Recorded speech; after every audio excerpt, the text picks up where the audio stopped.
अभिषेक अभिषेक नहीं है आज क्या? अभिषेक है तो अभिषेक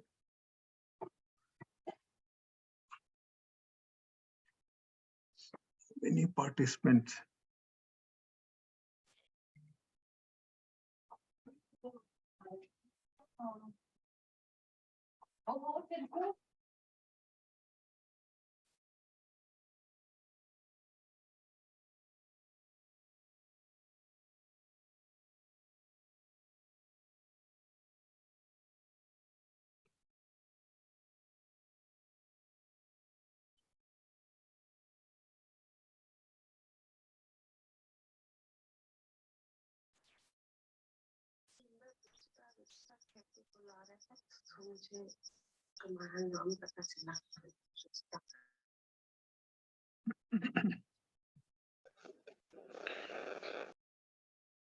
So yesterday, how many students are there? Still only 17 participants are there. So are you ready today, students, participants? Yes, sir. Yes, sir. Okay, good. So you are, now today onward, we'll be formally taking up the classes. So you have to be very attentive, right? Yes, sir.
Good evening ma'am. Good evening मावरी sir. नहीं अभिषेक जी, कैसे हैं आप? बढ़िया sir, आप कैसे हैं? बस बढ़िया। So you are ready for the show? Yes sir. So time हो गया तो फिर बच्चे ऐसे ज्वाइन करते रहेंगे, हमें शुरू कर देना चाहिए। मैम आ गई? Yes, I मैम है हमारे साथ। Good evening ma'am. Good evening. हमारे गेस्ट मैम आ गए? हाँ जी, वो ज्वाइन किया हुआ है। उन्होंने ज्वाइन किया है। So shall I start? Shall I start? Yes, I think we can start. Right, ma'am. So good evening. Good evening to all of you, Honorable Jyotika Kalra ji, and today, yes, my dear friends, yesterday we had a orientation class, orientation session, and as the comments came from our president that it went well, so we take it went well. So today, I hope you would be now clear. The participant must be clear. उनको अब ये समझ में आ गया होगा कि उनसे क्या expect कर रहे हैं हम और वो हमसे क्या expect करते हैं, और ये बहुत जरूरी है। दूसरी बात ये है कि today in the it's the beginning of the accountancy, real technical sessions, and we have experts here, and we have a distinguished expert amongst us today. Please welcome Miss Sina, Chartered Accountant. She is a Chartered Accountant. She is an associate member of the Institute of Chartered Accountant of India. She is having a master's degree in commerce also. Being an experienced professional and having ability to understand business environment, coupled with her sound financial and accounting background, it enabled her to specialize in statutory audit and direct taxations. She is founder of Sina and Associate, a chartered accountant firm, having experience of more than 5 years in field of accounting, statutory audit, project financing, direct and indirect taxation of various entities. She is also empaneled with ICAI, Institute of Chartered Accountants of India, as a career counselor. So, ma'am, good evening, and we welcome you to the Saksham Rozgar Society. And so the platform is yours now, ma'am. Thank you very. Hello. Yeah, you are audible, ma'am. Thank you very much, sir.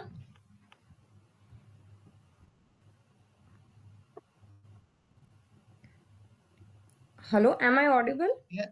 Yes, ma'am. Kindly go ahead. Yeah. Okay, Yes. okay, sir. Thank you, thank you.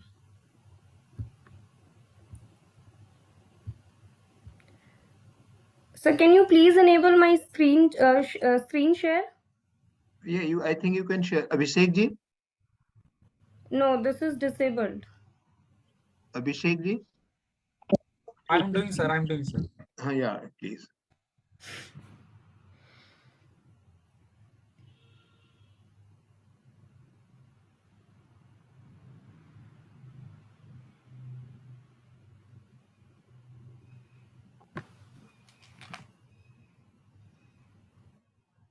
I accepted the request. You may proceed now.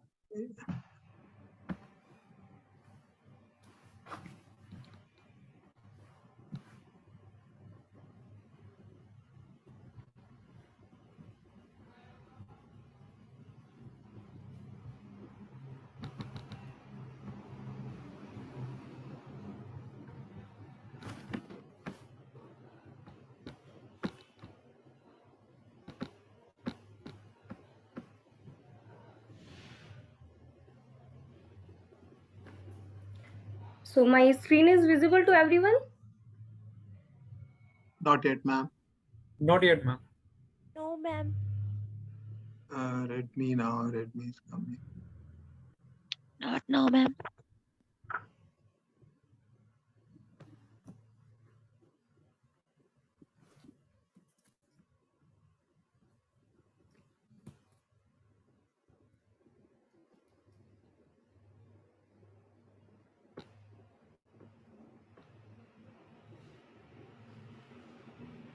It is initiating now.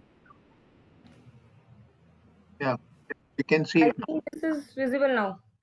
Yes, ma'am. Yes, ma'am. Yes, ma'am. Yes, ma'am.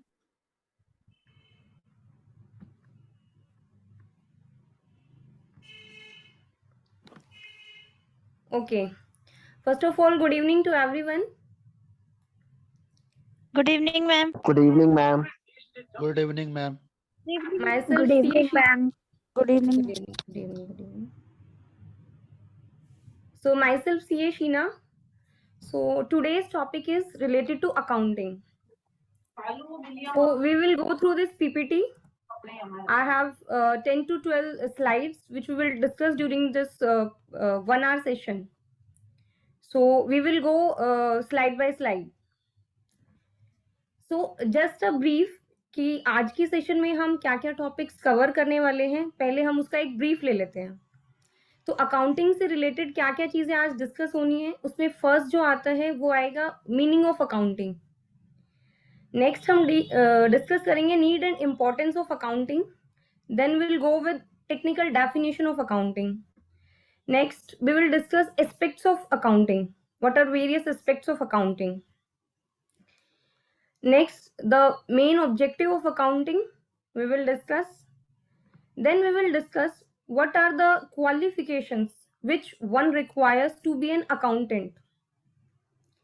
Next, there are certain professional courses available in India and outside India जो कि हम discuss करेंगे. अगर हमें accounting profession में एक advanced level पे जाना है, professional level पे कुछ करना है, तो वो क्या क्या courses हैं जो हमारे पास available हैं as students, जो हम as career pursue कर सकते हैं.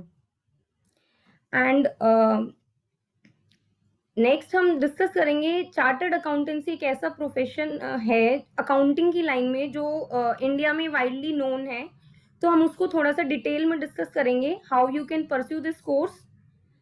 और इसके बाद एक सरप्राइज आप लोगों के लिए है मेरे पास। आईसीआई कॉमर्स विजार्ड का क्विज जो है ऑर्गेनाइज करता है, तो मैं उसके बारे में आपको बताऊंगी और उसमें आपके पास बहुत अच्छी अपॉर्चुनिटी है। तो अगर आप उसमें अच्छा करते हैं, परफॉर्म करते हैं और आपकी फर्स्ट सेकंड थर्ड पोजीशन आती हैं और भी उसमें काफ़ी सारे प्राइजेस हैं, तो आप वो क्विज में पार्टिसिपेट करके आप अपने लिए एक अच्छा परफॉर्म कर सकते हैं और उसमें कुछ स्कोर कर सकते हैं। और उसमें जो अगर हम बात करें प्राइजेस की, तो वो बहुत अच्छे रखे हैं आईसीआई ने, जो कि 1 लाख रुपीज से स्टार्ट होता है। ठीक है, तो उसमें आई बिलीव कि स्टूडेंट्स के लिए बहुत अच्छी अपॉर्चुनिटी है और बच्चों को ये क्विज में पार्टिसिपेट करना चाहिए। तो जो लास्ट, इसके बाद जो लास्ट टॉपिक हमारा डिस्कशन का होगा आज का, वो रहेगा कि जॉब्स अपॉर्चुनिटीज क्या क्या रहती है हमारे अकाउंटिंग प्रोफेशन में। तो लेट्स स्टार्ट। तो आज का जो हमारा फर्स्ट टॉपिक है वो है व्हाट इज अकाउंटिंग। अगर हम बहुत सिंप्लीफाइड लैंग्वेज में बात करें तो अकाउंटिंग जो है एक लैंग्वेज है बिजनेस की, जो कि एंड यूजर्स को इनेबल करती है अपनी फाइनेंशियल डिसीजन लेने में। कैसे? आप देखिए, आप किसी को भी जब दो लोग कम्युनिकेट करते हैं तो उनको कुछ साइंस की, कुछ जेस्चर्स की कुछ यूज करना पड़ता है जिससे कि वो एक दूसरे से कम्युनिकेट कर पाते हैं, जिसको कि हम लैंग्वेज कहते हैं, राइट? ऐसे ही अकाउंटिंग लैंग्वेज है जो कि बिजनेस की फाइनेंशियल परफॉर्मेंस उसके एंड यूजर्स को कम्युनिकेट करते हैं, राइट? एंड यूजर्स कोई भी हो सकते हैं, डेटर हो सकते हैं, क्रेडिटर हो सकता है, बिजनेस का ओनर हो सकता है। अब अगर हमें बिजनेस से रिलेटेड कुछ भी कम्युनिकेट करना है तो वो अकाउंटिंग के थ्रू ही कम्युनिकेट हो सकता है। अगर आपको अकाउंटिंग की नॉलेज है तो ही आप सामने वाली जो आपको कुछ कम्युनिकेट कर रहा है तभी आप उसको समझ पाओगे, अदरवाइज आप जो सामने वाला कह रहा है वो नहीं समझ पाओगे। लाइक अगर हम दो लोग हिंदी में बात कर रहे हैं और सामने वाले को हिंदी नहीं आती, तो जब तक सामने वाले को हिंदी नहीं आती वो नहीं समझ पाएगा। ऐसे ही अकाउंटिंग में होता है। अगर अकाउंटिंग की लैंग्वेज बिजनेस यूजर्स को या जो भी जिसके लिए हम वो इंफॉर्मेशन एक्सट्रैक्ट करें वो उसको समझ नहीं आती, तो उसके लिए वो यूजलेस है। तो इसलिए अकाउंटिंग को जनरेट करा गया है ताकि हम एंड यूजर को ये समझा पाए कि हमारा बिजनेस कैसा परफॉर्म कर रहा है। ठीक है, this is basically a broad view of accounting. हम इसकी टेक्निकल डेफिनेशन पे आगे जाएंगे अपनी नेक्स्ट स्लाइड्स में। तो नेक्स्ट हमारा टॉपिक आता है कि हमें क्या जरूरत पड़ी अकाउंटिंग को लेके आने की। ठीक है, बिजनेस तो बिना अकाउंटिंग के भी चल रहा था। अगर एक छोटे से किराना स्टोर की भी बात करें तो उसका बिजनेस चल रहा होता है, लेकिन उसको क्या जरूरत है हर एक अकाउंटेंट हायर करने की, अकाउंटिंग करने की, तो वो हम जानते हैं। देखिए, किसी भी बिजनेस को करने का मोटिव क्या होता है? To earn profits. ठीक है, तो हमें ये देखना है कि हमें प्रॉफिट हो रहा है, लॉस हो रहा है। उसके लिए हम हर रोज अगर एक नॉर्मल एक किराना स्टोर की ही बात करते हैं, वो रोज बहुत सारी सेल करता होगा, नंबर ऑफ आइटम्स की सेल होती है। ठीक है, ये उसका रेवेन्यू जनरेट होता है। दिस इज इनकमिंग ऑफ उसका रेवेन्यू, कि उसको क्या कमाई हुई। जब उसकी कमाई हो रही है तो उस कमाई करने के लिए उसको कुछ खर्चे भी करने पड़ते हैं। वो क्या हो सकते हैं? जैसे कि purchase of goods,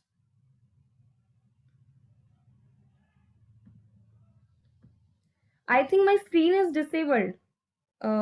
Yes, ma'am. Ma'am actually there is one problem, I am solving it. Actually जो होस्ट होता है वो वही सिर्फ ऐड कर सकता है, जैसे और भी लोग आ रहे हैं, मुझे मैसेज आ रहे थे, तो जो होस्ट को उसे देखना पड़ेगा ये चीज। मैं देखता हूँ, इसमें करता हूँ मैं आपको। Please please.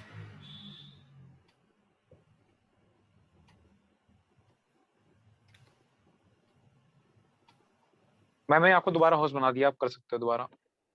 Ji,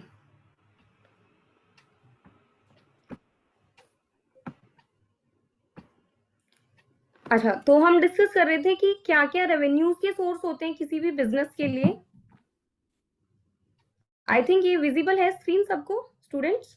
Yes, Yes, ma'am. ma'am. Yes, ma'am. Yes, ma'am. Okay okay, तो हम अपना रिज्यूम करते हैं डिस्कशन। तो क्या क्या सोर्सेज होते हैं किसी भी बिजनेस की जिससे उसको इनकम होती है, और उसके कुछ खर्चे भी होते हैं उस इनकम को कमाने के लिए। इनकम का क्या सोर्स होता है? वो जो सेल करता है वो उसके लिए इनकम है। उसने कुछ पैसा बैंक में डिपॉजिट कराया है, उस पे इंटरेस्ट। आई थिंक किसी का अनम्यूट नहीं हुआ है। Rajeev please mute yourself. सुबह सुबह का टाइम है और मुझे लगी है बहुत सारी भूख, तो समझ नहीं आ रहा है क्या बनाऊं। तो फिर मैंने सोचा कि चलिए। Hello, yes ma'am. We should continue. Yes Yes, ma'am. ma'am. Yes, ma'am. Okay.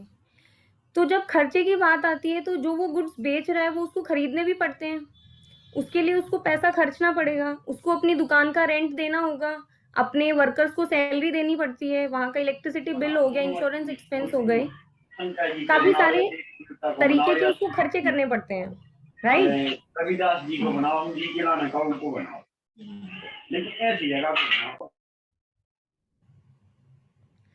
तो इन सब इनकमिंग्स और आउटगोइंग जो हो रही है बिजनेस में पैसे का, ठीक है, अब हर दिन तो आप याद नहीं कर सकते ना ईयर एंड पे कि मैंने उस दिन क्या खर्चा करा था और क्या मेरे को कमाई हुई थी, मैंने कितने का गुड कब बेचा था, किसको बेचा था। ये किसी भी बिजनेसमैन के लिए पॉसिबल नहीं है कि वो हर एक चीज को याद रखे अपने माइंड में। तो उसके लिए नीड अराइज होती है कि वो हर एक चीज को नोट करे, ठीक है। अपने उसने कितनी सेल करी ड्यूरिंग द ईयर, उसने क्या एक्सपेंसेस करे ड्यूरिंग द ईयर, क्या उसने परचेजेस करी, परचेजेस ऑफ गुड्स, ठीक है। तो क्योंकि नंबर ऑफ ट्रांजेक्शन्स बहुत ज्यादा हो जाती हैं और ये किसी भी बिजनेसमैन के लिए सिंगली हैंडल करना पॉसिबल नहीं है, रिकॉल करना पॉसिबल नहीं है each and every income and expense को, तो नीड अराइज होती है कि बिजनेसमैन नोट डाउन करे अपने इनकम एंड एक्सपेंडिचर को कि मैंने पूरे साल में क्या कमाया और क्या खर्चा करा, ठीक है। जब वो उसको नोट डाउन करता है उसको हम बोलते हैं रिकॉर्डिंग ऑफ ट्रांजेक्शन्स। जब वो रिकॉर्ड करेगा उसको तो उसके पास एक क्लियर और सिस्टमेटिक मैनर होगा ये देखने के लिए कि मुझे ड्यूरिंग द ईयर नुकसान हुआ या फायदा हुआ, ठीक है। अब क्यों जो हमारा टॉपिक है कि नीड क्या है, इंपॉर्टेंस क्या है अकाउंटिंग की ड्यूरिंग, जब हम बिजनेस कर रहे हैं ड्यूरिंग द ईयर और जब हम ईयर एंड पे आते हैं तो हम अपने आप को इवैल्यूएट करते हैं। कुछ क्वेश्चंस दिमाग में आते हैं बिजनेसमैन के, वो हो सकते हैं कि मैंने क्या रेवेन्यू जनरेट करा ड्यूरिंग द ईयर, मेरे टोटल एक्सपेंसेस क्या थे ड्यूरिंग द ईयर। फिर मेन क्वेश्चन जो उसका आता है कि मैंने प्रॉफिट कमाया या नहीं कमाया, या मैं बस ऐसे बिजनेस चलाए जा रहा हूँ, ठीक है। मुझे किसको उधारी देनी है और किसको मैंने उधार दे रखा है जो लेना है, किसको मैंने उधार में माल दे रखा है।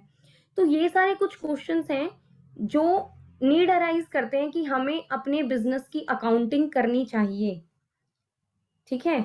जब तक ये चीजें रिकॉर्ड में नहीं होंगी each and every transaction during the year, we will not be on a conclusion at year end कि हमने क्या कमाया और क्या नुकसान हुआ, किसको क्या लेना है, किससे क्या देना है, हमने ड्यूरिंग द ईयर क्या एसेट्स जनरेट करी, हमारी क्या लायबिलिटीज थी।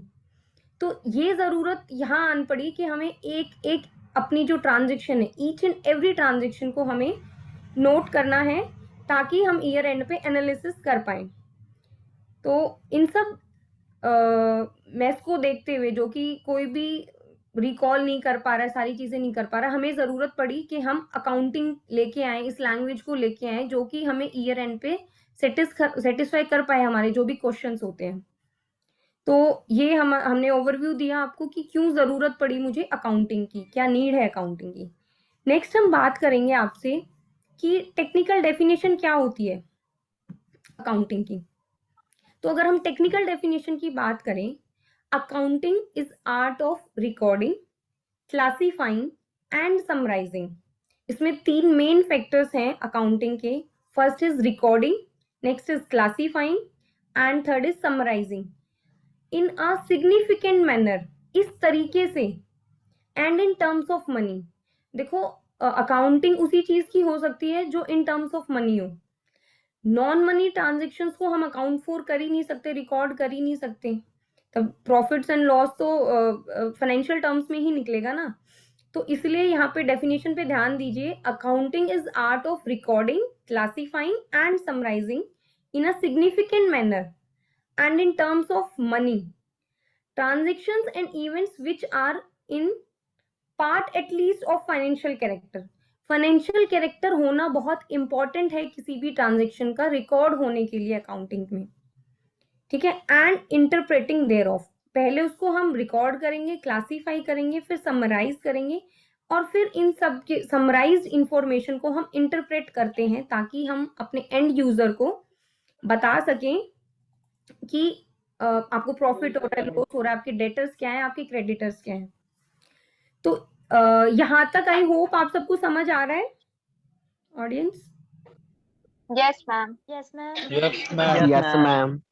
ओके, तो अब हम डिटेल में डिस्कस करेंगे प्रोसीजरल एस्पेक्ट्स ऑफ अकाउंटिंग। जो हमने अभी देखा ना, रिकॉर्डिंग, क्लासीफाइंग, जो इसकी डेफिनेशन है, ये पूरा अपने आप में होलसम है, ये खुद बता देती है कि अकाउंटिंग पूरे में करती क्या है, ठीक है। तो सबसे पहला एस्पेक्ट क्या है अकाउंटिंग का? रिकॉर्डिंग। जब तक आप ईच एंड एवरी ट्रांजेक्शन को रिकॉर्ड नहीं करोगे तब तक आप आगे बढ़ ही नहीं सकते अकाउंटिंग में, आपको पता ही नहीं होगा कि आगे क्या करना है। तो हमने चाहे एक पेन खरीदा बिजनेस में, ठीक है, हमने चाहे 1 रुपया खर्च करा, ठीक है, या चाहे 1 रुपया कमाया, उस हर एंट्री की हमें रिकॉर्डिंग करनी है। तो नेक्स्ट स्टेप आता है उसके बाद क्लासीफाइंग। अच्छा, क्लासीफाई में क्या करना है? क्लासिफिकेशन से क्या मतलब है? यहाँ पे देखिए, आपने ना number of activities, number of transaction करी पूरे साल, अब उनको ना क्लासीफाई ऐसे करना है कि जो सेम नेचर वाली है उनको एक कैटेगरी में डाल देंगे, ठीक है, दूसरी में, तीसरी को तीसरी में। क्या क्या कैटेगरीज हो सकती हैं? फर्स्ट जो कैटेगरी रहेगी वो इनकम कैटेगरी रहेगी, ठीक है, इनकम वाली ट्रांजेक्शंस कौन सी हैं, ठीक है। नेक्स्ट है जी कि आपके इनकम में क्या क्या पॉइंट्स आते हैं? सेल, ठीक है, मेन जो इनकम का पार्ट रहता है वो सेल, या फिर आपने सर्विसेज प्रोवाइड करी है, ठीक है ना, जरूरी नहीं है ना सेल ऑफ गुड्स ही हो, सर्विस भी हो सकता है। तो ये हमारा हो गया इनकम में क्लासिफिकेशन। देन आता है एक्सपेंस क्लासिफिकेशन कि एक्सपेंस नेचर वाली एंट्रीज जो है उनको इकट्ठा क्लासीफाई करा जाए। अब एक्सपेंसेस में भी नेचर ऑफ एक्सपेंसेस बहुत सारे हो सकते हैं, जैसे कि हमने ऊपर डिस्कस करा था। क्या क्या एक्सपेंसेस हो सकते हैं? एक्सपेंसेस हो सकता है हमारी रेंट से रिलेटेड, हमने रेंट पे करा है अपनी शॉप का या अपनी फैक्ट्री का। एक्सपेंस हो सकता है कि हमने अपने स्टाफ को सैलरी दी है, या हमारी फैक्ट्री है तो हमने वेजेस दी है अपने लेबर को। उसके बाद हमारे इंश्योरेंस के एक्सपेंसेस हो सकते हैं, बिजनेस प्रमोशन रिलेटेड एक्सपेंस हो सकते हैं, उसके बाद आपकी मार्केटिंग एक्सपेंसेस हो सकते हैं। तो ये सब एक नेचर में, मतलब अगर हम एक्सपेंसेस में भी बात करें उसकी भी सब क्लासिफिकेशंस हैं, ठीक है, वो सब करना। थर्ड आता है कि इनकम हो गया, एक्सपेंस हो गया, हमने एसेट्स कितने जनरेट करे ये भी तो हमें क्लासीफाई करना है। एसेट्स क्या होते हैं? हम जब बिजनेस कर रहे हैं उसमें हमने जो एसेट्स जोड़े हैं, कुछ फिक्स एसेट्स हो सकते हैं, कुछ उसमें करंट, नॉन करंट और कुछ इंटेंजिबल एसेट्स हो सकते हैं, उसको अलग लेवल पे क्लासीफाई करना, ये अलग हो गए। उसके बाद बिजनेस कर रहे हैं तो सिर्फ एसेट्स तो नहीं जुड़ेंगे, लायबिलिटीज भी हो सकती हैं। लायबिलिटीज किस तरीके की होंगी कि हमने किसी से उधार पे माल लिया है, गुड्स लिए हैं, वो क्या हो गई? हमारी लायबिलिटीज हो गई, ठीक है। उसके अलावा अगर हमने किसी को मार्च के सैलरी पेबल है हमारी, क्योंकि मार्च की सैलरी हम देंगे नेक्स्ट मंथ में, सैलरीज हमेशा नेक्स्ट मंथ जाती है, तो वो हमारी क्या हो गई? करंट लायबिलिटीज हो गई। तो ये सब क्लासिफिकेशन पार्ट आता है रिकॉर्डिंग के बाद। और जब ये सब क्लासीफाई हो जाता है तब हम अपनी सारी इंफॉर्मेशन को करते हैं समराइज। अब समराइज में क्या होता है?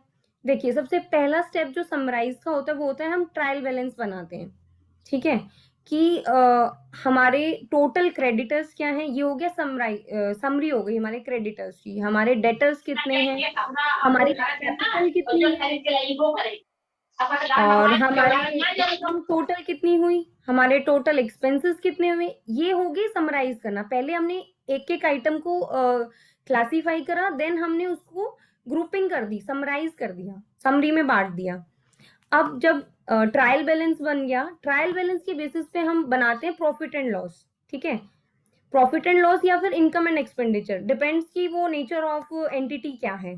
और नेक्स्ट जो लास्ट जो हमारा रहता है बैलेंस शीट, समराइज में जो मेन चीज है वो है बैलेंस शीट। इन 3 चीजों को कैश फ्लो भी एक पार्ट है, वो हर किसी एंटिटी में नहीं बनता, बट कैश फ्लो कॉर्पोरेट के केस में हमें कैश फ्लो भी बनाना पड़ता है। तो जब हम समराइज करेंगे तो हम अपना ट्रायल बैलेंस रेडी करेंगे, अपना प्रॉफिट एंड लॉस रेडी करेंगे, अपनी बैलेंस शीट रेडी करेंगे, अपना कैश फ्लो रेडी करेंगे। ये एक समराइज्ड इंफॉर्मेशन है जिसको देखकर हम एनालाइज कर सकते हैं कि हमने ड्यूरिंग द ईयर क्या प्रॉफिट्स कमाए या हमें क्या लॉसेस हुए, और हम उस इंफॉर्मेशन को देख के ये भी एनालिसिस कर सकते हैं कि हमें कहाँ ग्रो करने की जरूरत है और किन एक्सपेंसेस को हमें रोकने की जरूरत है। अपना इवैल्यूएशन बिजनेस का हम उस समराइज इंफॉर्मेशन के बेसिस पे ही कर पाते हैं। और अगर बैलेंस शीट की बात करें तो हमारे पास एक रियली अवेलेबल इंफॉर्मेशन रहेगी कि जी हमारे पास क्या तो टोटल एसेट्स हैं, क्या हमारे उसमें से करंट एसेट्स कितने हैं, हमारे पास कैश और बैंक में क्या बैलेंस अवेलेबल है, हमारी खुद की कैपिटल कितनी लगी हुई है, और हमने उधार की पैसा कितना लगा रखा है हमारे बिजनेस में। ये सब जो है समराइज इंफॉर्मेशन के बेसिस पे हम लोग करते हैं एनालिसिस, जो कि नेक्स्ट एस्पेक्ट है अकाउंटिंग का, दैट इज कॉल्ड एनालाइजिंग। जब हमने ये सब एनालिसिस कर लिया उसके बेसिस पे हमारी इंटरप्रिटेशंस निकलती हैं कि जो अभी मैं डिस्कस कर रही थी कि हमें बिजनेस को आगे ग्रो करने के लिए क्या क्या अपने चेंजेस लाने चाहिए बिजनेस में, ये हमारी इंटरप्रिटेशन रहेगी। या हमें क्या क्या मॉडिफिकेशंस करनी है अपने प्रोसेसेस में ताकि हम अपने प्रॉफिट्स को बढ़ा सकें और अगर लॉसेस हो रहे तो उनको रिड्यूस कर सकें, राइट। तो जो एंड पार्ट होता है अकाउंटिंग का वो रहता है कम्युनिकेटिंग। अब कम्युनिकेटिंग क्या है जी? कम्युनिकेटिंग इज अबाउट कि आपने जो इंटरप्रिटेशन निकाली, अपनी एनालिसिस निकाला, अपने trial balance, balance sheet, cash flow से लेके वो एंड यूजर तक तो पहुंचना चाहिए ना। आपने बैलेंस शीट बना के रख ली, वो हमें अपने जो एंड यूजर्स हैं, एंड यूजर्स कौन है हमारे, हमारा बिजनेस का ओनर है। अगर हमारी कॉर्पोरेट में हम बात करें, कंपनी के केस में हम बात करें तो हमारे शेयर होल्डर्स हैं, हमारे डेटर्स हैं, क्रेडिटर्स हैं। उन्हें पता होना चाहिए ना कि क्रेडिटर जो हमारे शेयर होल्डर है उनका पैसा बिजनेस में लगा हुआ है, कि हमारी कंपनी कैसा परफॉर्म कर रही है। तो जो लास्ट स्टेप रहता है हमारे अकाउंटिंग का वो रहता है कि communication of the interpretation to the end users. तो these are 6 aspects, procedural aspects of accounting, जो कि हमें बहुत अच्छे से डीपली पता होने चाहिए अगर हम अकाउंटिंग के प्रोफेशन में जाना चाह रहे हैं, राइट। तो I hope this is clear. Yes, ma'am. Yes, ma'am. So we will move on next slide. तो जी हमने नीड डिस्कस कर ली, एस्पेक्ट्स डिस्कस कर लिए। अब पॉइंट आता है कि हमारा क्या ऑब्जेक्टिव क्या है अकाउंटिंग करने का, क्या उद्देश्य क्या है कि हम अकाउंटिंग करें।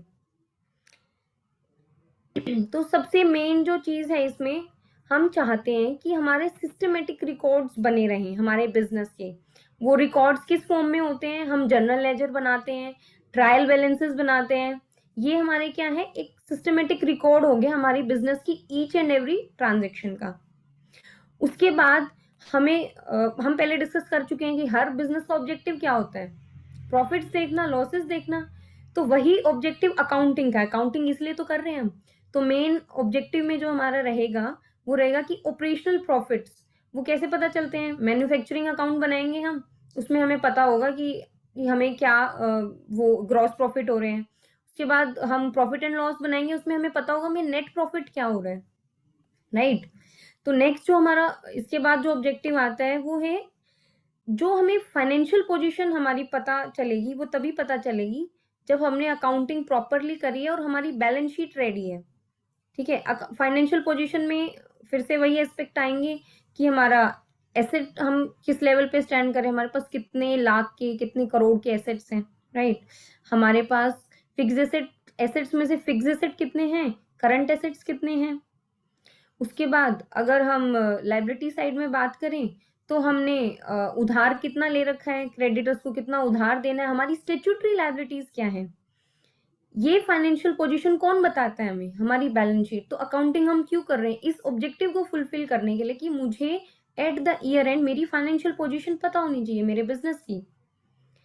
And last but not the least, जो हमारा ऑब्जेक्टिव है वो है कि इस इंफॉर्मेशन को, जो हमने प्रॉफिट एंड लॉस बनाया, ट्रेडिंग बनाया, मैन्युफैक्चरिंग बनाया, उस सबका फायदा तभी है जब वो एक फाइनेंशियल रिपोर्ट की फॉर्म में हमारे यूजर्स के पास जाए। ठीक है, आज के टाइम पे किसी भी बड़ी कंपनी की देखो, आप बैलेंस शीट उठा के देखो, उसके शेयर होल्डर्स के पास जाती है, वो लोग उसको एनालिसिस करते हैं। जब लोग शेयर्स में इन्वेस्ट करते हैं, वो किस बेसिस पे करते हैं? उन बैलेंस शीट के बेसिस पे, उसके प्रॉफिट एंड लॉस के बेसिस पे, उसकी प्रोजेक्शंस के बेसिस पे, फ्यूचर में क्या वो प्रोजेक्ट्स लेके आने वाले हैं, क्या वो प्रॉफिटेबल रहेंगे, नहीं रहेंगे, उनकी प्रोजेक्शंस क्या है।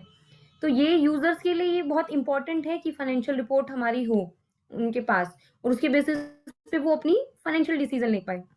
फाइनेंशियल डिसीजन, हमें इस कंपनी में इन्वेस्ट करना चाहिए या नहीं करना चाहिए, अगर आप इन्वेस्टर हैं तो।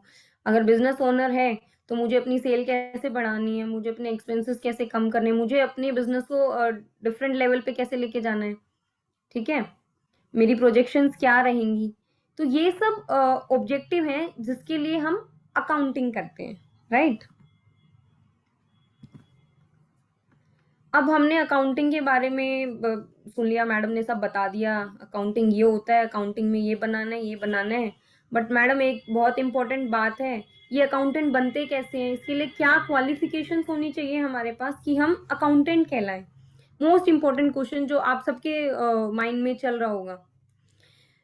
तो let's discuss this, okay. So in order to be an accountant, candidates are required to pursue a 3-year undergraduate program in commerce. अब ये 3-year undergraduate program कौन सा है जी? फर्स्ट जो आप कर सकते हैं वो है bachelor of commerce, BCom programme जो होता है। नेक्स्ट आप कर सकते हो बैचलर ऑफ कॉमर्स ऑनर्स, आप ऑनर्स में बीकॉम कर सकते हैं। नेक्स्ट है BBA, bachelor of business administration. अगर हम मास्टर्स की बात करें, अगर आपको ये तो बैचलर डिग्रीज हो गई, आपको अगर हायर लेवल पे जाना है स्टडी में, अकाउंटिंग में, तो आपको कौन से कोर्सेज परस्यू करने चाहिए? Masters in commerce, MCom, and another is masters in business administration. तो ये कुछ कोर्सेज हैं जो अगर आपको अकाउंटिंग प्रोफेशन में जाना है और आपके पास 12th क्लास में कॉमर्स आपने लिया हुआ है एज स्ट्रीम, तो आप इन कोर्सेज में एनरोल करके आप अपने अकाउंटिंग प्रोफेशन में आगे बढ़ सकते हैं। ठीक है, ये तो हो गई थ्योरेटिकल नॉलेज की बात। अब सिर्फ थ्योरेटिकल नॉलेज से आप इंडस्ट्री में सरवाइव नहीं कर सकते, आपके पास प्रैक्टिकल नॉलेज होना बहुत ज़रूरी है, और स्पेशली अकाउंटिंग के प्रोफेशन में। तो उसके लिए क्या करा जाए मैम, क्या क्या चीज़ें हमें करनी चाहिए कि हम प्रैक्टिकल एक्सपोजर ले पाएँ? तो इसके लिए आप इंटर्नशिप कर सकते हैं किसी भी ऑलरेडी एग्जिस्टिंग अकाउंटिंग फर्म के under, as an intern enrol होकर आप वहाँ पे काम सीख सकते हैं 1.5 साल के लिए।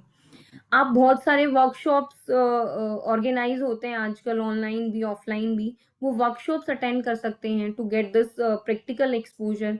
बहुत सारे सेमिनार्स होते हैं, ये सब आपको वर्किंग नॉलेज प्रोवाइड करेगा। जो आपको कॉलेज में सारी चीज़ें होंगी वो सब थ्योरेटिकल होगा, लेकिन उसकी प्रैक्टिकल एप्लीकेशन बहुत इंपॉर्टेंट है अगर आपको एक सक्सेसफुल अकाउंटेंट बनना है तो। ठीक है, तो उस थियोरेटिकल अप्रोच को प्रैक्टिकली अप्लाई करने के लिए आपको इंटर्नशिप, वर्कशॉप्स या सेमिनार्स जो भी हैं, इन सबको अटेंड करना चाहिए, इसमें काम सीखना चाहिए, तब आप एक अपना सक्सेसफुल करियर बना सकते हैं अकाउंटिंग प्रोफेशन में, right?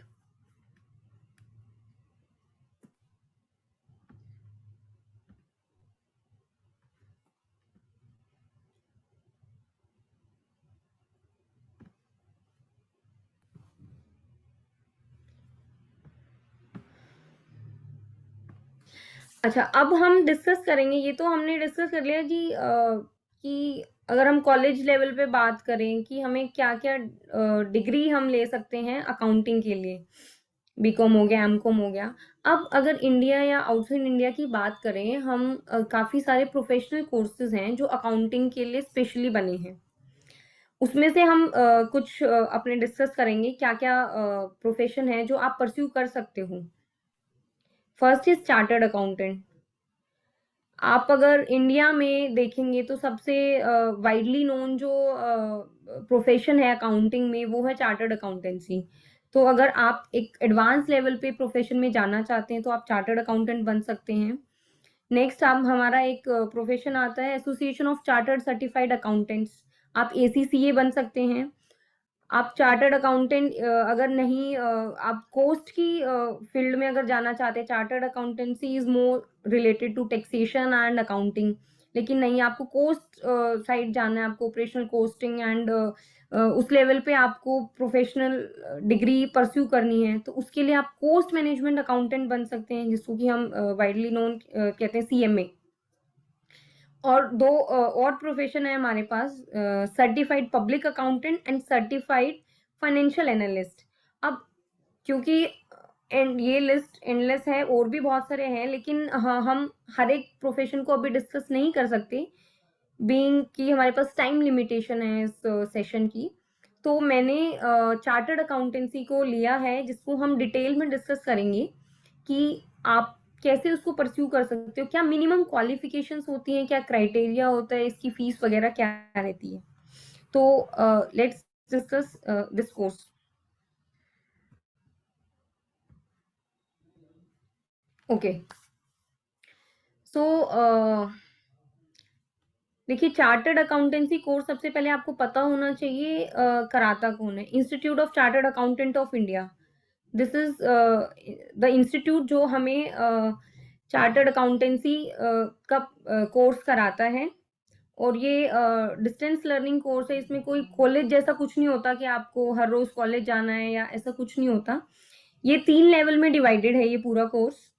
First is foundation, second is intermediate and the last final level is final, जिसमें कि 2 ग्रुप होते हैं, राइट। तो अगर इसकी 2 तरीके से इस प्रोफेशन में हम एंट्री कर सकते हैं, एक फाउंडेशन रूट से और एक डायरेक्ट एंट्री रूट से। मैं आपको दोनों के बारे में बता देती हूँ कि फाउंडेशन रूट से आप कैसे एंट्री करेंगे और डायरेक्ट एंट्री रूट में क्या होता है।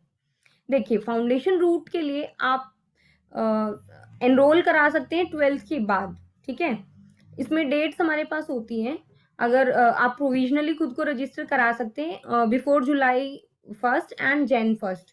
इसमें क्योंकि एग्जाम्स जो होते हैं वो नवंबर और मई में होते हैं, तो उस हिसाब से आपको प्रायर जो हमेशा कुछ महीने पहले आपको कराना पड़ता है अपना एनरोलमेंट, तो वो डेट्स हमारे पास दी गई होती हैं।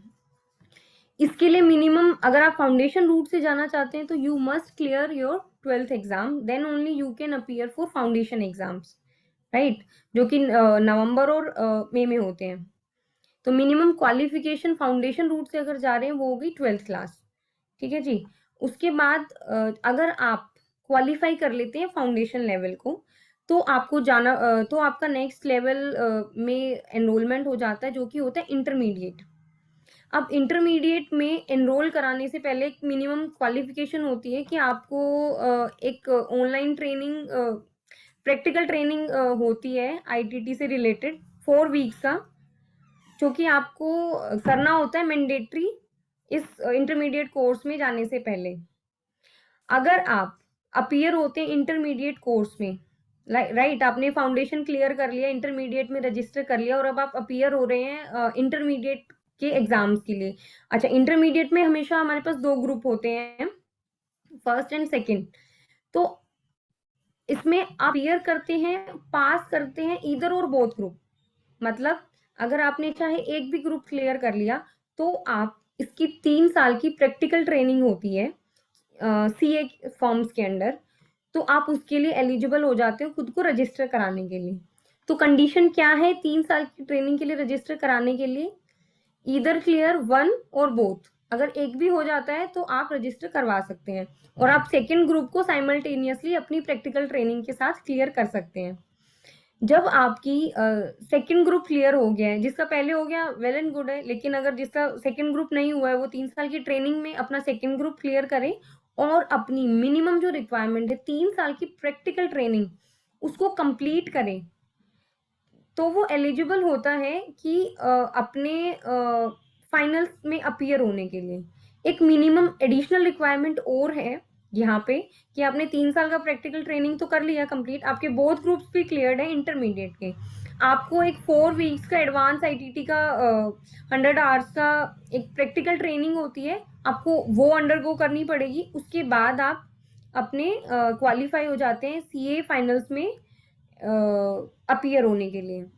और जैसे ही आप फाइनल में अपीयर होते हो, आप बोथ ग्रुप्स भी दे सकते हो, उसमें भी 2 ग्रुप होते हैं, जैसे कि मैंने आपको पहले भी बताया, अगर आप बोथ ग्रुप देते हो या आप सिंगल ग्रुप भी कर करके दे सकते हो, लेकिन जब आपके बोथ ग्रुप्स क्वालिफाई हो जाएंगे तो ही आप as a member of ICAI अपने आप को एनरोल कर सकते हो। तो सीए ये तो हो गया सीए बनने का प्रोसीजर फाउंडेशन रूट से। अब इसमें लेटेस्टली कुछ साल हो गए हैं जिसमें कि आईसीआई ने एक डायरेक्ट एंट्री रूट डाल दिया है। ये उन लोगों के लिए है जिन्होंने ग्रेजुएशन करी हुई है, ग्रेजुएशन या पोस्ट ग्रेजुएशन, और वो सीए कोर्स को परस्यू करना चाहते हैं। तो उनके लिए एक बेनिफिट कह लीजिए इंस्टीट्यूट ने दिया है कि उनको foundation route foundation level clear नहीं करना पड़ेगा, वो प्रिज्यूम्ड मान लेंगे सब्जेक्ट टू द कंडीशंस। अगर आप कॉमर्स ग्रेजुएट या पोस्ट ग्रेजुएट हो और आपने मिनिमम 55% स्कोर करा है, एंड अगर आप कोई और अदर ग्रेजुएट हो अदर देन कॉमर्स, राइट, तो आपकी मिनिमम जो क्वालिफिकेशन मिनिमम जो परसेंटेज होनी चाहिए ग्रेजुएशन या पोस्ट ग्रेजुएशन जो भी आपने कर रखा है उसमें 60%, तो आप डायरेक्ट एंट्री रूट से जा सकते हैं। तो कंडीशन आपको समझ आ गई।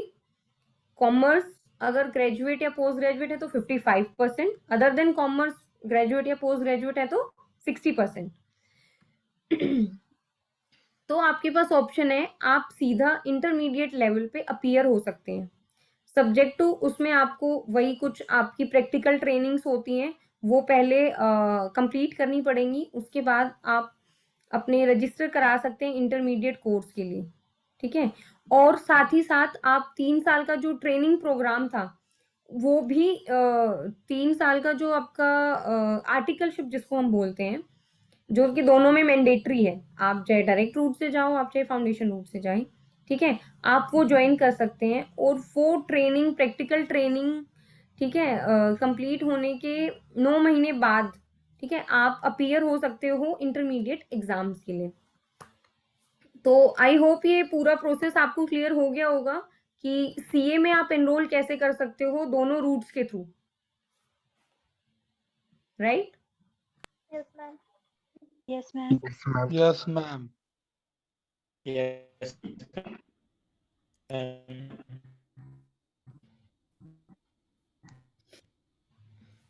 अच्छा, अब बात आती है कि सीए ही क्यों, कोई और प्रोफेशन क्यों नहीं?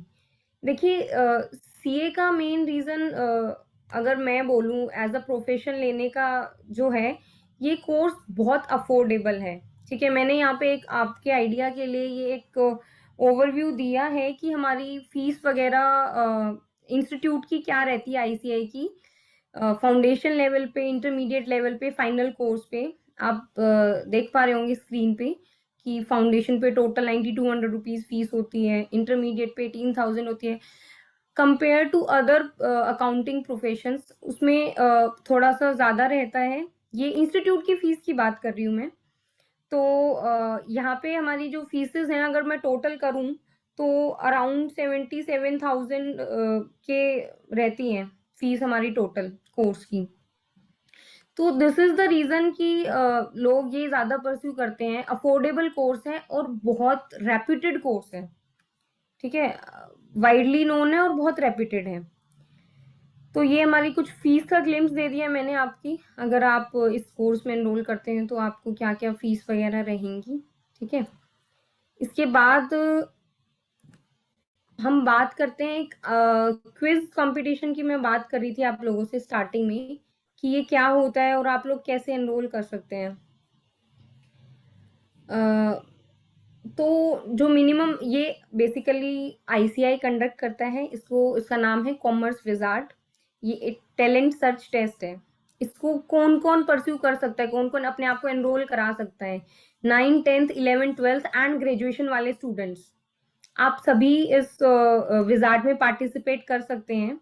अगर आपको इसके बारे में ज़्यादा नॉलेज चाहिए, इसकी सिलेबस एंड ऑल, ये बेसिकली जो आप पढ़ते हैं इन क्लासेस में, चाहे 9th होगी 10th होगी, उसका ही सिलेबस होता है सेम, इसमें कोई एडिशनल अलग सिलेबस नहीं होता है। आप वो साइट पे जाके, मैंने साइट यहाँ पे लिंक दे दिया है, अगर आप चाहें तो नोट कर सकते हैं, आप जाके और इसका सिलेबस वगैरह नोट कर सकते हैं वहाँ से। This is just for information, क्योंकि आप सब आई थिंक इसी ग्रेजुएशन वाले या 12th वाले बच्चे हैं, तो अगर आप लोग परस्यू करना चाहते हैं तो कर सकते हैं। इसकी लास्ट डेट मैं बता देती हूँ रजिस्ट्रेशन की, 31 दिसंबर है। इसकी कोई मिनिमम फीस होती है आई थिंक 100 रुपीज़, और ये अगर आप 31 दिसंबर तक कराते हैं और 4 जनवरी 2023 तक कराते हैं तो 150 रुपीज़ है, और ये जनवरी में ही ये कंडक्ट होने वाला है। तो मेन हाईलाइट, मेन जो पर्पस था मेरा इसको बताने का, वो ये था कि इसका जो प्राइजेस हैं पार्टिसिपेंट्स के लिए वो बहुत अच्छे हैं, और आई वुड अप्रिशिएट अगर आप लोग कोई भी आप या आपके नोन पार्टिसिपेट करते हैं और जीतते हैं तो बढ़िया होगा, आप अपनी पढ़ाई को उससे स्पॉन्सर कर सकते हैं। तो जो इसका फर्स्ट रैंक होल्डर है उसका प्राइस है 1 लाख रुपीज़, जो कि ICI देता है, राइट। सेकंड जो प्राइस है वो है 50,000, थर्ड प्राइस है 25,000, और जो टॉप 200 कंसोलेशन प्राइजेस होंगे उसको 1000 ईच का प्राइस दिया जाता है। और मेन चीज देखो, प्राइस जीत, हर कोई तो प्राइस जीतता नहीं, फर्स्ट सेकंड थर्ड इतनी ही पोजीशंस होती हैं, लेकिन मेन जो पॉइंट है यहाँ पे आप लोगों का कॉन्फिडेंस बूस्ट करना। वो लोग आपको एक पार्टिसिपेशन सर्टिफिकेट देते हैं टू एवरीबडी, जो भी उसमें पार्टिसिपेट करता है, उसमें आपका कॉन्फिडेंस बूस्टअप होगा, आपको नॉलेज बढ़ेगी, आपका एक आप कभी भी आगे भी किसी उसमें पार्टिसिपेट करने से हिचकिचाएंगे नहीं। आप एक बार पार्टिसिपेट करो, आप नेक्स्ट टाइम अपने आप ही रेडी रहेंगे पार्टिसिपेट करने के लिए। चाहे कोई भी क्विज कंपटीशन हो, आपकी ओवरऑल पर्सनैलिटी डेवलपमेंट में ये सब चीजें बहुत हेल्प करती हैं, ठीक है। अब हम आज की लास्ट स्लाइड पे आते हैं, जो कि है, अब हमने अकाउंटिंग देख लिया, हम क्या क्या प्रोफेशंस में जा सकते हैं। अब मेन चीज आती है कि क्या अपॉर्चुनिटीज हैं, वर्क अपॉर्चुनिटीज क्या क्या हैं इस प्रोफेशन में, अकाउंटिंग प्रोफेशन में।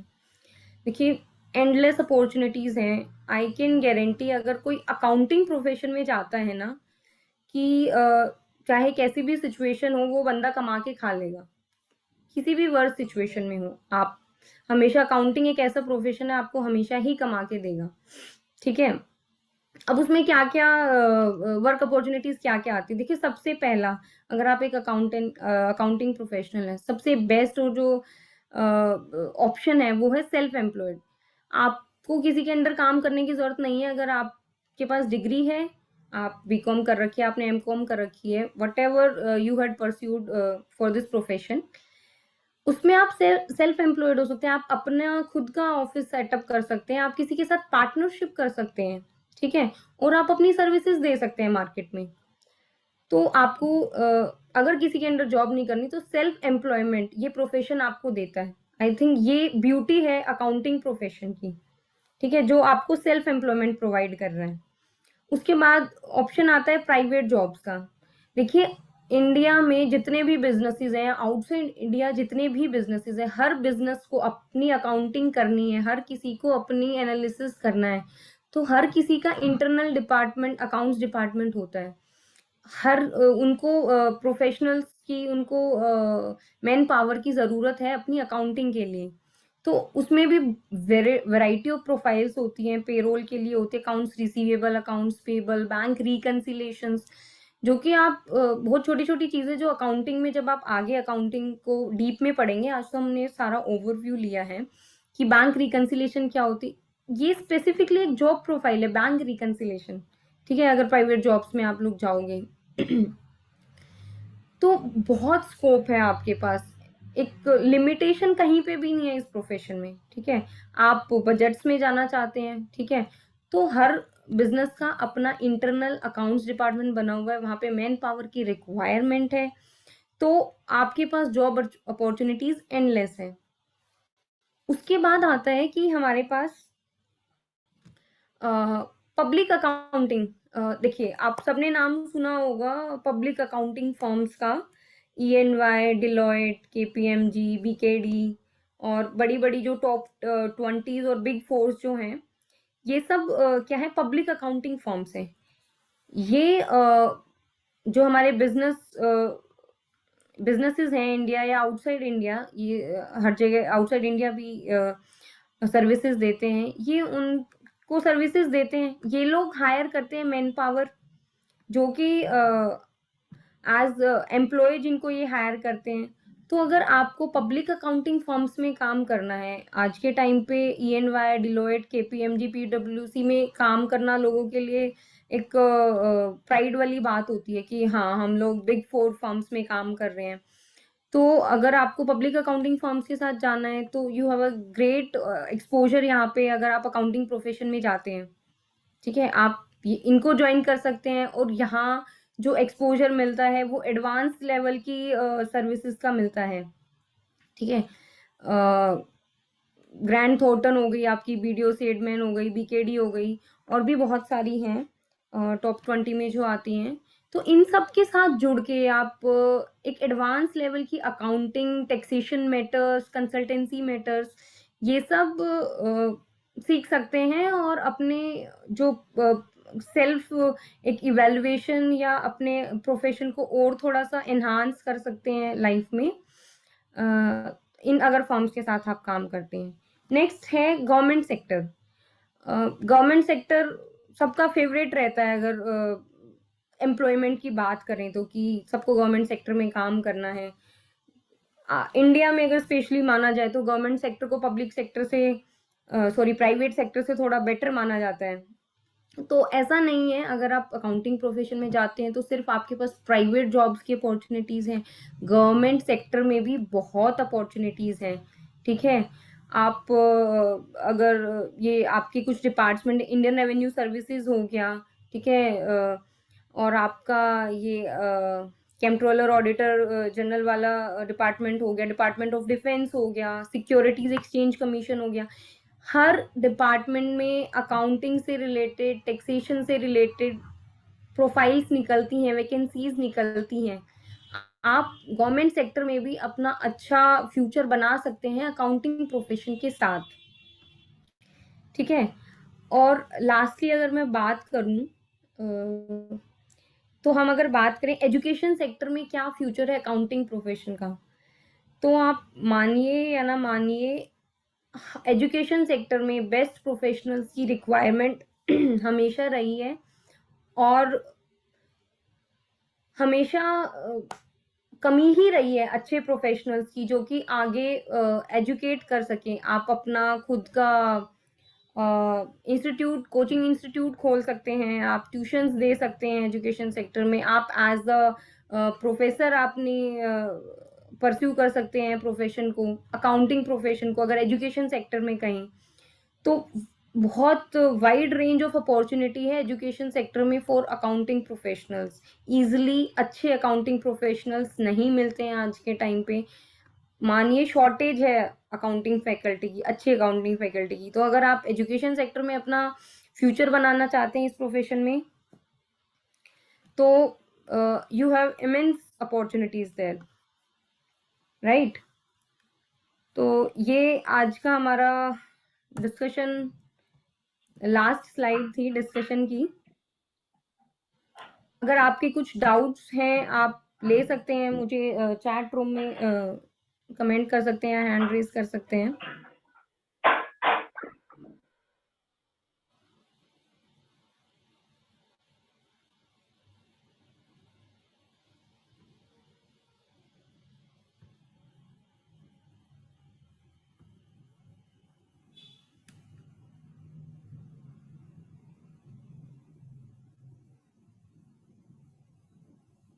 यस रिया अग्रवाल, पूछिए आप। मैम आपने जो फॉर्म बोला है फिल करने के लिए, तो हाँ मैम वो जी, कौन सी साइट पे जाके फिल करेंगे, लिंक वगैरह कुछ? यार मैं ना आपके लिए स्लाइड खोल देती हूँ, you can note down the link, right. Okay ma'am. उसका फिर पेपर जो होता है वो ऑफलाइन होता है या ऑनलाइन होता है? सॉरी, ऑडिबल नहीं है आप मैम। मैम उसका जो पेपर होता है, मैम आ रही है आवाज? हाँ जी, हाँ जी। मैम उसका पेपर ऑफलाइन होता है या ऑनलाइन होता है? ये दोनों मोड में होता है। इट्स कि आप क्या ऑप्ट करते हैं जब आप अपना फॉर्म फाइल करेंगे। ठीक है, 2 लेवल पे होता है ये। तो मैंने जो ये साइट दी है, आप देख पा रहे हैं मेरी स्क्रीन? नो मैम, विजिबल नहीं है। No ma'am. जस्ट वेट, मैं अपनी स्क्रीन दोबारा शेयर करती हूँ।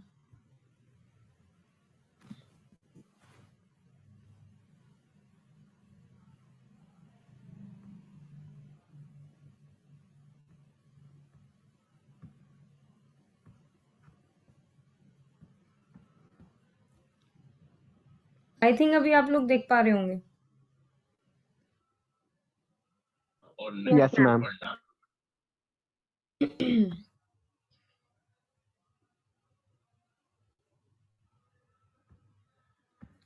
So this is the link for the site ccc.icicommercewizard.org. Okay ma'am, thank you ma'am.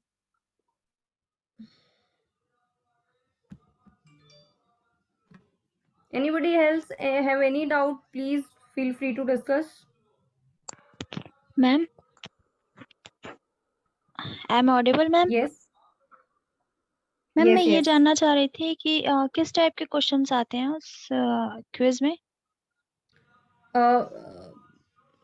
ये जो मैंने आपको बताया ना 10th 11th 12th और ग्रेजुएशन, ठीक है, Yes, आप अपना फॉर्म भरेंगे, उसमें तो जो भी आप लेवल भरेंगे, आप 10th के स्टूडेंट है, 12th के हैं, ग्रेजुएशन के, तो आपका जो भी सिलेबस आप स्कूल या कॉलेज में पढ़ते हो उससे रिलेटेड ही क्वेश्चंस आते हैं।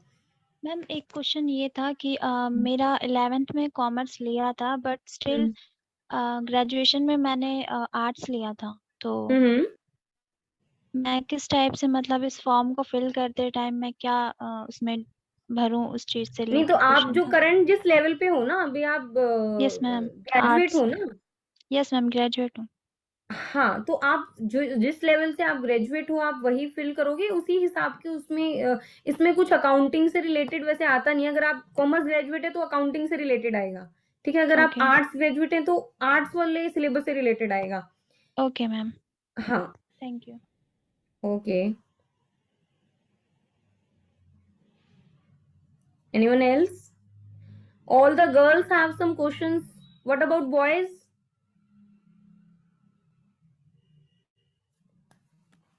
No queries from boys side?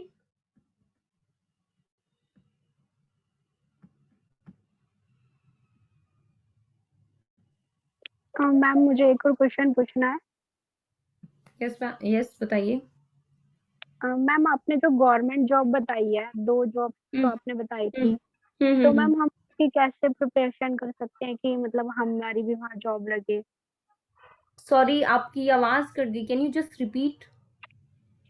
Ma'am, आपने जो गवर्नमेंट जॉब बताई थी 2, तो मैम उसका मतलब हम कैसे स्टडी करें कि हमारी भी मतलब वहाँ जॉब लगे, गवर्नमेंट जॉब लगे, ये अकाउंटिंग लाइन में? Okay okay okay okay.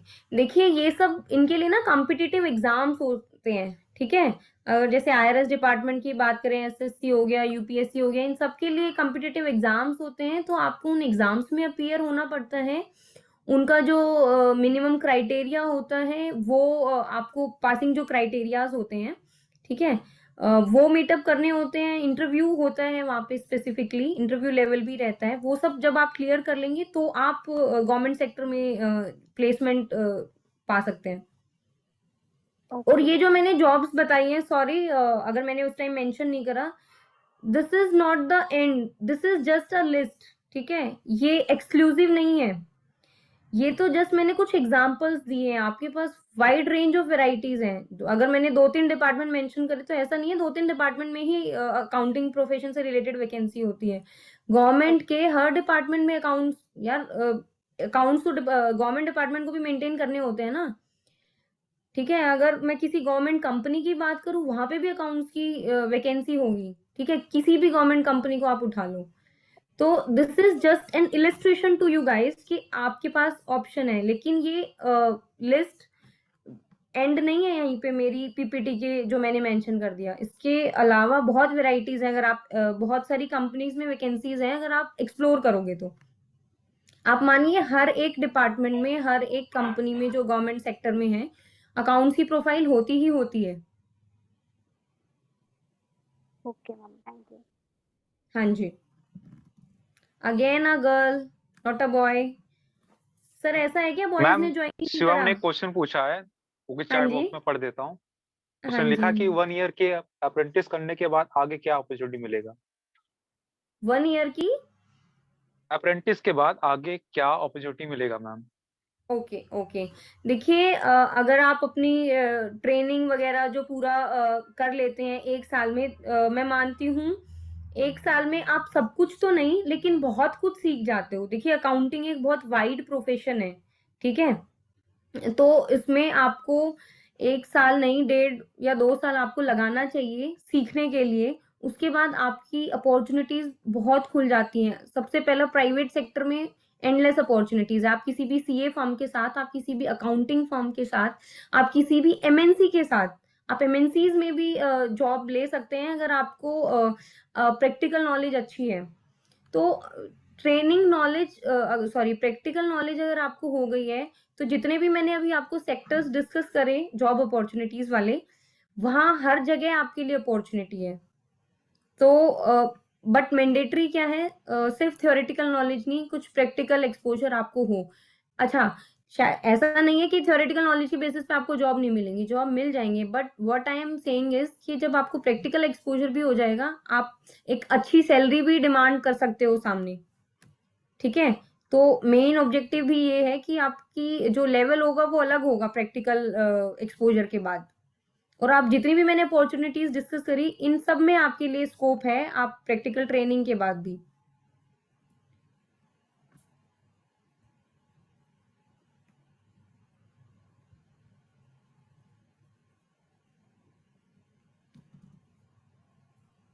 Ma'am again there is a question, वो पूछ रहे हैं क्या सर्टिफिकेट भी मिलता है क्या ट्रेनिंग के बाद?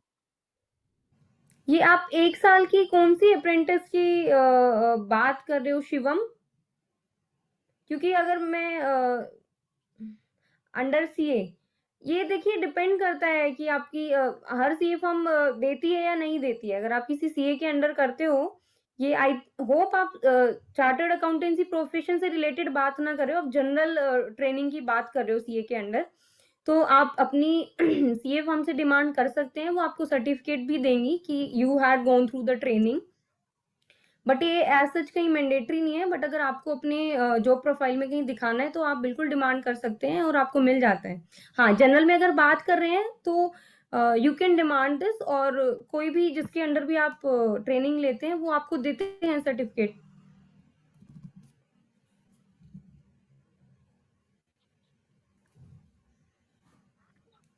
मैम ओके, एक्सपीरियंस कि मेरे यहाँ इतना काम किया गया है। Jaya can you just repeat, I didn't get you. Ma'am अभी सर्टिफिकेट के बारे में बात कर रहे थे आप, तो जैसे कि किसी कंपनी में हम लोग काम करते हैं तो वो इस चीज का सर्टिफिकेट देते हैं कि आपने हमारे यहाँ काम किया हुआ है, तो उसी बेस पे देंगे ना मैम सर्टिफिकेट? हाँ, आपने किस प्रोफाइल पे काम करा है, कितने पीरियड के लिए काम करा है, वो आपको मिल जाता है। आप जब भी कहीं से भी ट्रेनिंग करेंगे वो आपको देते हैं, पीरियड भी मेंशन करते हैं कब आपने वो ट्रेनिंग करी है और कितने किस प्रोफाइल में करी है, वो सब आपको मेंशन करके देते हैं। Okay ma'am. हाँ जी।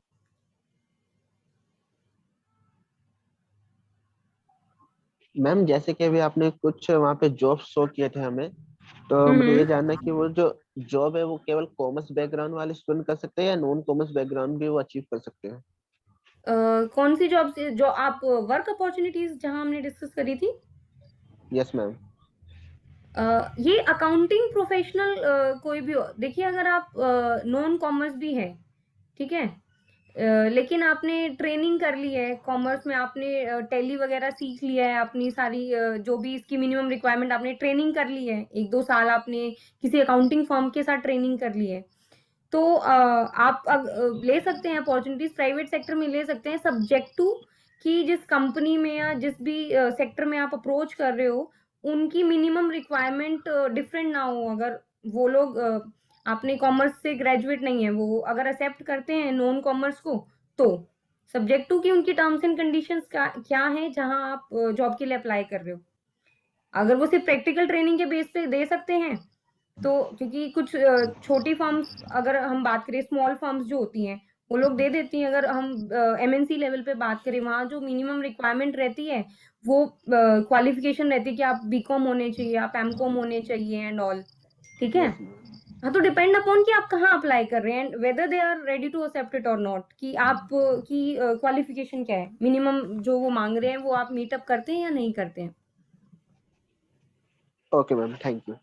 हाँ जी।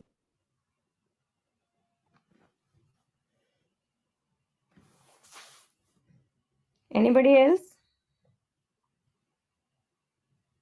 Please feel free to ask any question, any doubt if you have. Ma'am salary बारे में पूछ रहे हैं बच्चे। हाँ जी मैम सैलरी पूछ रहे हैं बच्चे। अच्छा, देखिए सैलरी डिपेंड करता प्रैक्टिकल है एक्सपीरियंस के बाद।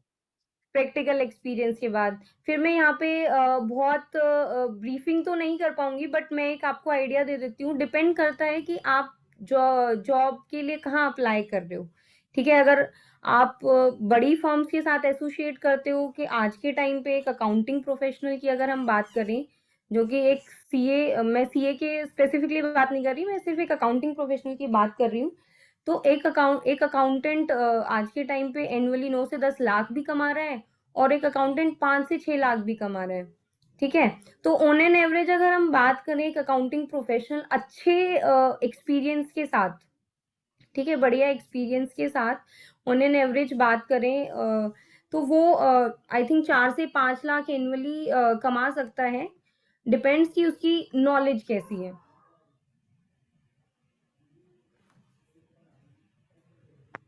और आप वो तो किस मैम फर्म हमारे किस फर्म या कंपनी के साथ एसोसिएटेड। अगर एमएनसीज में जाएंगे तो आप अकाउंट एज एक नॉर्मल अकाउंटेंट भी आप अच्छा खासा कमा सकते हैं, not a big deal.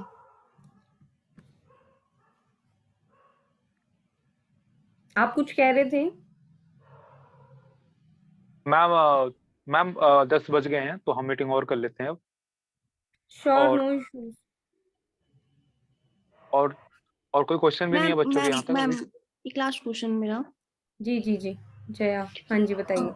Ma'am हम ये पूछना चाहते हैं, जैसे हम लोग थ्योरी वर्क में अच्छा मतलब नॉलेज थोड़ी बहुत हो गई है, पर प्रैक्टिस में हम लोगों की कम है, तो ऐसे कोई मतलब साइड पे या फिर कुछ नहीं है जिसमें हम लोग अपना प्रैक्टिस को स्ट्रॉन्ग कर सकें?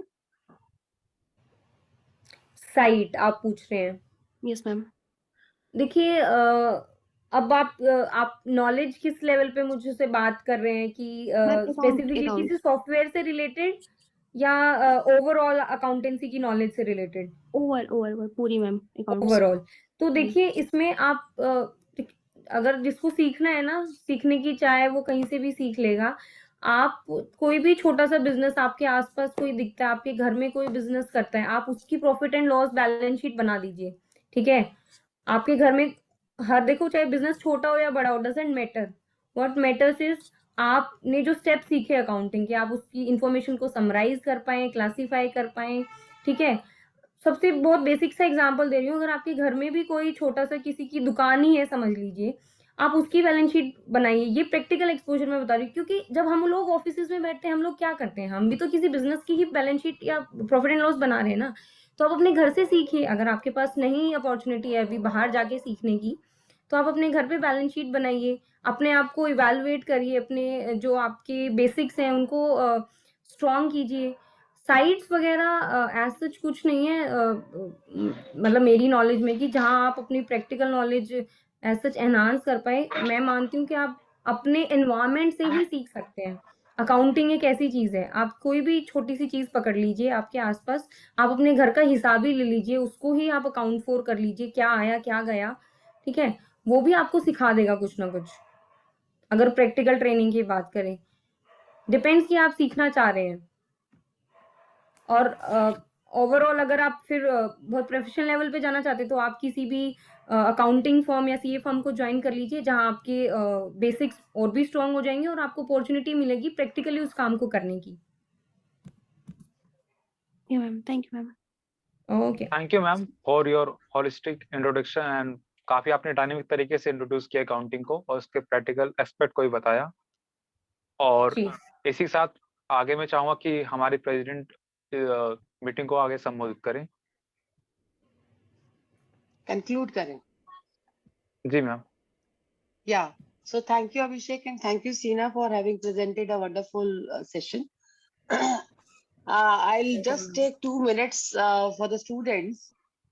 आप सब लोग कहते हैं कि ये करने से हमारी कितनी सैलरी लगेगी, हमारी नौकरी लगेगी, क्या क्या हमको मिलेगा।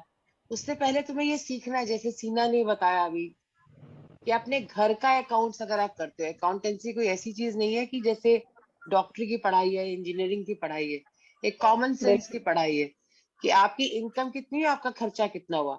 आप वो सब चीजें करनी तो शुरू करो। आप अपने घर की इनकम निकालो और कितनी हमारी खर्चा बढ़ जाता है, वहां से एक बात को शुरू करो। चीजों को, अपनी जो एजुकेशन और अपनी क्वालिफिकेशन को अपनी प्रैक्टिकल लाइफ का हिस्सा बनाओ और उसको इस्तेमाल करो। मुझे लगता है वो जब तुम्हारे दिमाग में कॉन्सेप्ट आएगा तभी तुम नौकरी करने लायक बनोगे। नौकरी करने के लिए मेहनत करो, चीजों को डिलीवर करना सीखो कि हम ये दे रहे हैं, हम ये दे पाने में सक्षम है।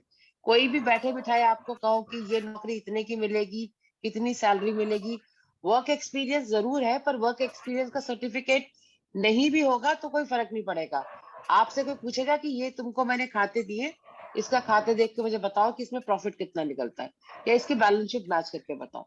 तो ये सब चीजें प्रैक्टिकल चीजें हैं। अकाउंटेंसी अपने आप में एक बहुत ही प्रैक्टिकल सब्जेक्ट है और इसमें काम का बहुत बड़ा स्कोप है, क्योंकि एक पान की दुकान वाले को भी अपने खातों का हिसाब रखना होता है, उसको भी कहीं ना कहीं कोई टैक्स पे करना होता है।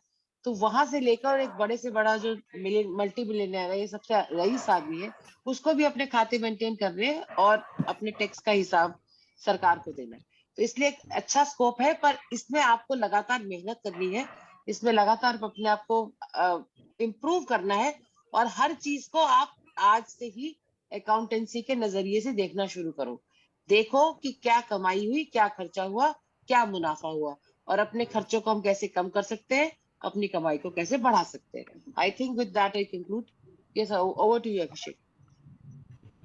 Thank you ma'am for the conclusion and thank you Seena ma'am for joining as an enlightening us students about whole accounting।